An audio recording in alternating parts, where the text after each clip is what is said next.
নমস্কার বন্ধুরা, রিঙ্কু কিচেনে আপনাদেরকে স্বাগত জানাই। চলে এসেছি আজ আমি নতুন একটা রেসিপি নিয়ে।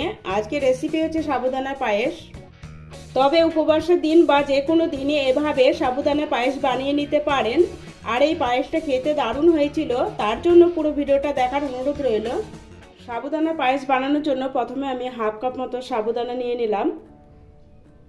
এবারে সাবুটা একটা বাটির মধ্যে নিয়ে নিলাম। এবার সাবুগুলো 2-3 বার জল পাল্টে ধুয়ে নিব। সাবুগুলো 3 বার জল পাল্টে ধুয়ে নিলাম। এবার সাবুটা ভিজিয়ে রাখবো, তার জন্য জল দিয়ে দিচ্ছি সাবুর মধ্যে। সাবুগুলো এমনভাবে ভিজিয়ে রাখতে হবে যাতে জলের মধ্যে সাবুগুলো ডুবিয়ে থাকে। এবার আমি ঢেকে 30 মিনিটের জন্য এভাবে রেখে দিব। এবার ড্রাই ফ্রুটগুলো ভাজবো, তার জন্য একটা কড়াইয়ে দিয়ে দিলাম 1 চামচ মতো ঘি। ঘিটাকে ভালো করে গরম করে নিলাম। এবার এর মধ্যে দিয়ে দিচ্ছি 7-8টা কাজু, আর দিয়ে দিলাম 5-6টা আমন্ড বাদাম। এবার কাজু আর বাদামটা একটু ভেজে নিব। কাজু আর বাদামটা একটু ভেজে নেওয়ার পর এর মধ্যে দিয়ে দিচ্ছি কিশমিশ। এবার কাজু আর বাদাম আর কিশমিশটা 1 মিনিট সময় নিয়ে নাড়াচাড়া করে ভেজে নিব।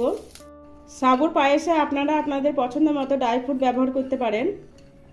1-1.5 মিনিট সময় নিয়ে লো ফ্লেমে ড্রাই ফ্রুটগুলো আমি ভেজে নিয়েছি। এবার একটা প্লেটের মধ্যে নামিয়ে নিব। ওই কড়াইতে একটু ঘি লেগে আছে, ওর মধ্যে সাবুগুলো ঢেলে দিলাম। আপনারা চাইলে সাবুটা 1 চামচ ঘি দিয়ে ভেজে নিতে পারেন।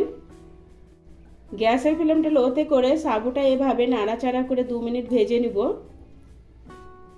সাবুগুলো নাড়াচাড়া করে 2 মিনিট সময় নিয়ে লো ফ্লেমে ভেজে নিয়েছি। এবার আমি একটা বাটির মধ্যে ঢেলে নিব।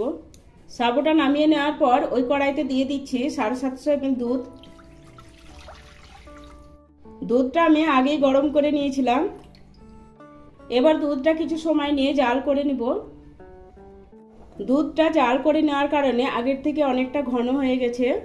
এবার এই দুধের মধ্যে ভেজে রাখা সাবুটা দিয়ে দিলাম, আর অনবরত নাড়াচাড়া করে সাবুটা দুধের সাথে ভালো করে মিশিয়ে নিব। দুধের সাথে সাবুগুলো ভালোভাবে মিশিয়ে নিয়েছি। আর এই সময় গ্যাসের ফ্লেমটা লো টু মিডিয়ামে করে 7-8 মিনিট সময় নিয়ে সাবুটা রান্না করে নিব। এই সময় দিয়ে দিলাম ভেজে রাখা ড্রাই ফ্রুট, আর ড্রাই ফ্রুটগুলো দুধের সাথে ভালো করে মিশিয়ে নিব। সমস্ত কিছু ভালোভাবে মিশিয়ে নিয়েছি। অল্প একটু কেশর দিয়ে দিলাম, তবে আপনাদের কাছে না থাকলে দেবেন না। তবে এলাচ গুঁড়ো দিলেই হবে। যে কাপ মেপে সাবুদানা নিয়েছিলাম ওই কাপ মেপে একটু কম চিনি দিয়ে দিলাম। চিনিগুলো ভালো করে মিশিয়ে নিয়েছি, তবে মিষ্টিটা আপনারা আপনাদের স্বাদ মতো ব্যবহার করবেন। সাবুটা আমি 7-8 মিনিট সময় নিয়ে রান্না করে নিয়েছি, আর সাবুটা খুব সুন্দর সেদ্ধ হয়ে গেছে। তবে কেশর দেওয়ার কারণে পায়েসের কালারটা দেখুন খুব সুন্দর এসেছে। এবার এই পায়েসের মধ্যে দিয়ে দেবো 1/2 চামচ মতো এলাচ গুঁড়ো। এবার এলাচ গুঁড়োর সাথে পায়েসটা খুব ভালো করে মিশিয়ে নিব। এলাচ গুঁড়োটা ভালোভাবে মিশিয়ে নিয়েছি। উপোসের দিন বা যে কোনো দিন আমার মতো করে এভাবে সাবুর পায়েস বানিয়ে নিতে পারেন। আর এই পায়েসটা খেতে অসাধারণ হয়েছিল। তৈরি হয়ে গেল আমাদের সাবুদানা পায়েস। এবার গ্যাসটা বন্ধ করে দিলাম আর বাটিতে পায়েসটা নামিয়ে নিব। এবার সাবুদানা পায়েসটা আমি একটা বাটির মধ্যে সার্ভ করে দিয়েছি। আমার এই রেসিপিটা ভালো লাগলে লাইক, শেয়ার, সাবস্ক্রাইব করে পাশে থাকার অনুরোধ রইল।